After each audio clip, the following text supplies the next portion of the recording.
इसलिए मैं सोचती हूँ हो सकता है, पर उसका पतन जो है 6वीं शताब्दी में इस कंट्री में इस हद तक पहुंच गया, आपको आश्चर्य होगा कि तांत्रिकों ने इसका बड़ी बुरी तरह से इस्तेमाल किया। अब इसका क्या एक छोटा सा तरीका है कि अगर समझ लीजिए यहाँ परमात्मा के रूप में हमने कोई प्रतीक बिठाया तो वहां परमात्मा का चित्त आ जाता है, अगर वो रूप ठीक से होता।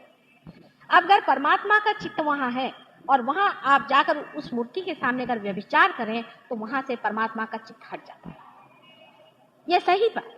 यहां तक मैं आपसे बताती हूँ कि मेरे फोटो अगर कोई ला के बता दे तो मैं उसे फौरन बता सकती हूँ कि आपने इसके सामने क्या गंदगी करी। उसका चित्त, मेरा चित्त वहां से हटा हुआ मुझे नजर आता है, उसी तरह से परमात्मा का वहां से चित्त हट जाता है। गणेश या हनुमान जी के मामले में तो ये बात है कि वो पहले ताड़ना देते हैं, भैरवनाथ वो ताड़ना देते हैं, परेशान करते हैं, उनको गर्मी देते हैं, ब्लिस्टर्स आते हैं, सब करते हैं, पर तब भी जब मनुष्य नहीं मानता है और ऐसे पवित्रतम चीज का अपमान करता है, उस वक्त, उस समय में जब ऐसा हो जाता है तो वो जगह परमात्मा से खाली हो जाती है। और जब कभी पूछता है कोई कभी कि ऐसी जगह बता दे जहां परमेश्वर नहीं है, तो वो ऐसी जगह बन जाती है जहां परमेश्वर का चित्त नहीं रह जाता और वहां फिर हर तरह का व्यभिचार मनुष्य करना शुरू कर देता। ऐसे बहुत सारे मंदिर और बहुत सी ऐसी गंदी जगह है हमारे अंदर। हर एक मंदिर पर इन तांत्रिकों ने अपना जोर बिठा दिया। जैसे महालक्ष्मी के मंदिर में, ये भी मैं आपसे बता दूं, महालक्ष्मी के मंदिर में जाकर अगर कोई भूतों का काम करे, मैंने ये घाघरी फूंकना जिसे बोलते हैं, वहां से महालक्ष्मी का चित्त बिल्कुल हट जाएगा, क्योंकि लक्ष्मी जी ऐसे घर में एक मिनट भी नहीं ठहरेगी जहां भूतों का वास। तो ये बराबर उन्होंने बना दिया। और मैंने यहाँ ट्रस्टी वालों से कहा कि इन लोगों को यहाँ से हटाइए, तो कहले यही एक पब्लिक एंटरटेनमेंट है माता जी, इसको हम हटा देंगे तो महालक्ष्मी को कौन पूछेगा। मैं कहती हूँ कि अब क्या बात,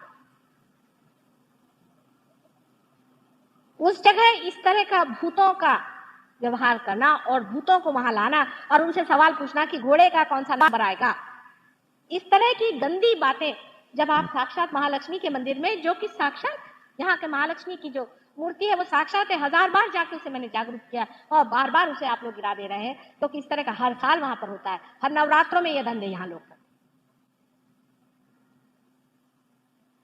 और वहां पर जो लोग जाते हैं किसी का सर पकड़ जाता है, कोई पागल हो जाता है। अभी आप पढ़िएगा कि किसी मंदिर में कोई गया था, वहां वो पागल हो गया। मंदिर में कोई पागल कैसे होगा, लेकिन वहां इस तरह के व्यामाचार आप लोग करते हैं तो यही होगा।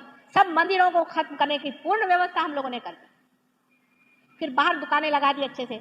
शिरडी के साईं बाबा बहुत बड़े थे, दत्तात्रेय के अवतार हैं, इसमें कोई शंका नहीं, गुरु है, पूजनीय है। लेकिन इस वक्त जब मैं शिरडी में गई तो मैं हार गई 6 घंटे तक, लेकिन उनको मैं जागरूक नहीं कर पाई, वो वहां से चले गए। सब तरह के गलत काम करके हम इन जो इस पर देवता बैठे हैं इनको नाराज कर। अब ये श्री गणेश के बारे में मैंने आपसे बताया, परमात्मा की कृपा से आप हिंदुस्तानी हैं और आप में माँ बहन का बहुत ख्याल है, परमात्मा की कृपा है, समझ लो इस पृथ्वी की शक्ति है जिसकी वजह से ये हिंदुस्तान जैसी पृथ्वी में एक आलीशान चीज आज जीवित है, जहां पर कि इस तरह के वाइब्रेशंस है जिसकी वजह से मनुष्य अब भी माँ बहन को पहचानता है। इसके लिए आप बहुत बहुत धन्यवाद परमात्मा को करें और कहें कि प्रभु हमारी दृष्टि हमेशा ऐसी ही रखो, अपनी दृष्टि आप जमीन पर रख के चलें। आप देखिए आपके गणेश जी जो हैं वो सांत्वन रहे, हमेशा दृष्टि को अपनी जमीन पे रखिए, क्योंकि ये जो गणेश जी बनाए गए हैं ये पृथ्वी तत्व से बनाए गए। उसके ऊपर में जो चक्र आपको दिखाई दे रहा है वहां ऊपर में नाभि को, इसे नाभि चक्र कहते हैं, जो अपनी नाभि के पीछे रीढ़ की हड्डी में, अब ये कहीं भी होती, मनुष्य की नाभि कहीं ऊपर होती कहीं ना नीचे होती, इसका कोई स्थान फिक्स नहीं, वहां पर नाभि चक्र है। और इस चक्र से हम लोग,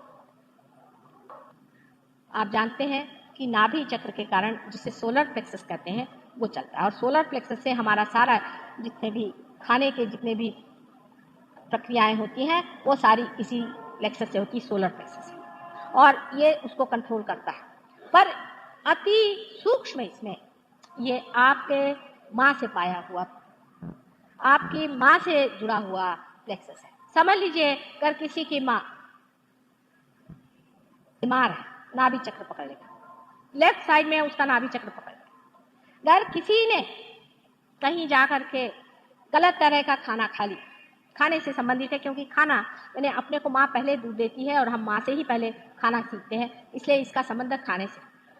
अगर आपने किसी के घर गए आप और खाना खाया और आपको उल्टी हो गई तो समझ लीजिए कि इस आदमी के घर में कुछ बुरे संस्कार थे, कोई बुरी चीज थी जो निकल फेंकी। पेट के अंदर जो नाभि चक्र है ये आपके धर्म की स्थापना करता है, आपके धर्म की स्थापना करता है। माने जैसे समझ लीजिए एक छोटी सी बात है कि मनुष्य कहता है अब उसमें क्या है, कोई कैबरे देखने जाएगा तो उसमें क्या है। आपको आश्चर्य होगा कि मैं अगर कोई कभी कैबरे तो देखती नहीं हूँ, लेकिन कुछ मेरे पति की ऐसी नौकरी है, कभी कभी ये लोग शुरू कर रहे हैं, उसी वक्त मेरी उल्टियों के मारे इतना हाल खराब हो जाता है कि सब वो कैबरे कैबरे ठंडा हो जाता है। अपने मेरे पेटी में धर्म है, वो है कुछ चीजें बताती नहीं हूँ कि बाबा तू शराब मत पी कि यह खराब है, मैं कोई रैशनलाइज नहीं करती हूँ।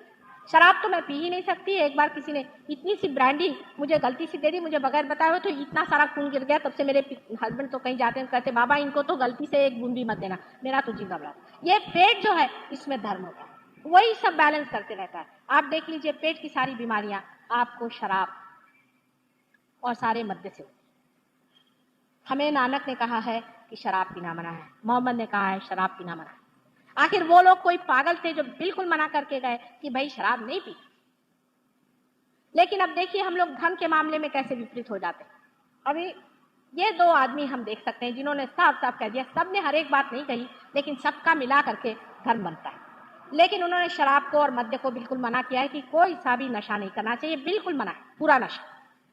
लेकिन आप देख लीजिए कि मुसलमान लोग सबसे ज्यादा शराब पीते हैं, और इनके देशों में जाए तो वहां एक से एक कवि हो गए, उनमें कविताएं बनाई उन्होंने शराब की। शराब कोई पीने के लिए नहीं भगवान ने बनाई थी, वो तो पॉलिश के लिए बनाई थी, पॉलिश करने की। कोई भी चीज पॉलिश करनी है, डायमंड को पॉलिश करना है, फर्नीचर को पॉलिश करना है, उसमें स्पिरिट लगता है। सारी शराब उसके लिए बनाई थी। मनुष्य इतना मूर्ख है उसको पीने लग गया, अब उससे उसको मादकता आती है। और इसके बाद मनुष्य जो उठेगा, अब वो जानवर नहीं हो सकता, और अब वो अगर भगवान भी नहीं हो सकता तो अब वो राक्षसी बनेगा कि नहीं बनेगा। इसीलिए कहते हैं कि राक्षस गण में लोग जाते हैं। शराब पीने से मनुष्य अपनी चेतना खो देता है, और जब अपने ही चेतना में परमात्मा को जानने का है तो ऐसे शराब पीने से क्या फायदा जिससे आप अपनी चेतना खो देते।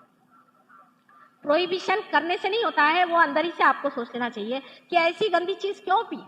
अब ड्रग्स देखिए, ड्रग्स लोग पीने लगे हैं। विलायत में जिसको हमारे सब शिष्य ड्रग्स पीते थे, अब इनका सब छुड़ाया मैंने। सहयोग के बाद बहुत आसानी से शराब और सब छूट जाता है। लेकिन अब ड्रग्स शुरू हो गया, अब आपके बच्चे कल ड्रग्स पिएंगे।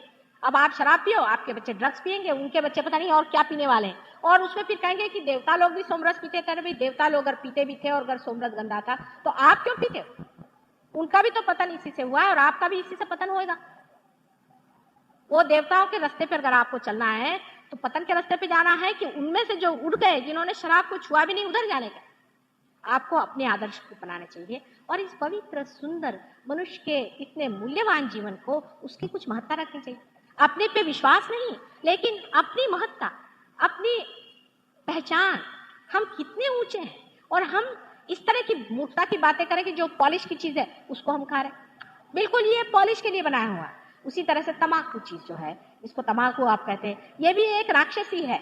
एक राक्षसी है जो कि वनस्पति में पैदा हुई, वनस्पति की राक्षसी है। और तंबाकू इसलिए बनाई गई थी, ये है इंसेक्टिसाइड।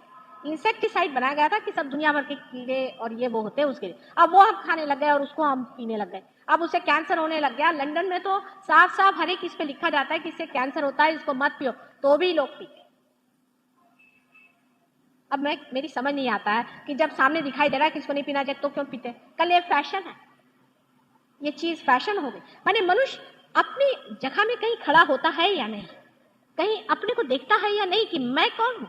आपको राजा बनने का, आपको अपने पे आधिपत्य लेने का, आप चीज क्या है उसको आप समझ रहे हैं या नहीं, या अपने को एक कचरा गाड़ी बनाने का।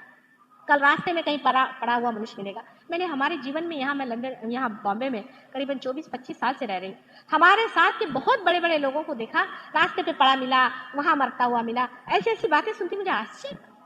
विद्वान, घर के अच्छे, बाल बच्चेदार सब होते, रास्ते पर वो कोई साहब थे, वो मिले, उठा के ले गए, कचरा गाड़ी में फेंक। ये क्या अपने जीवन का आप लोग कर रहे हैं?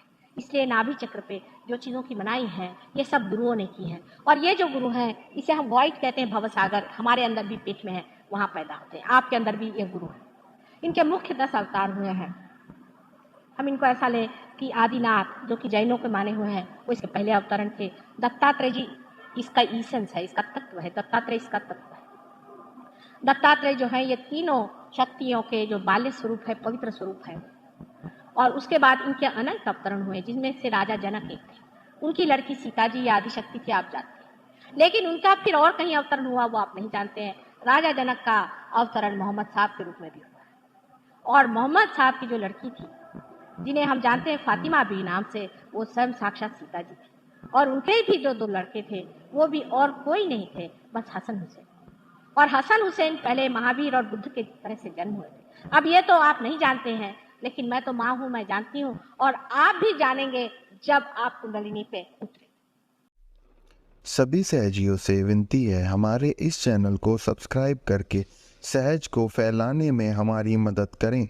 जय श्री माता जी।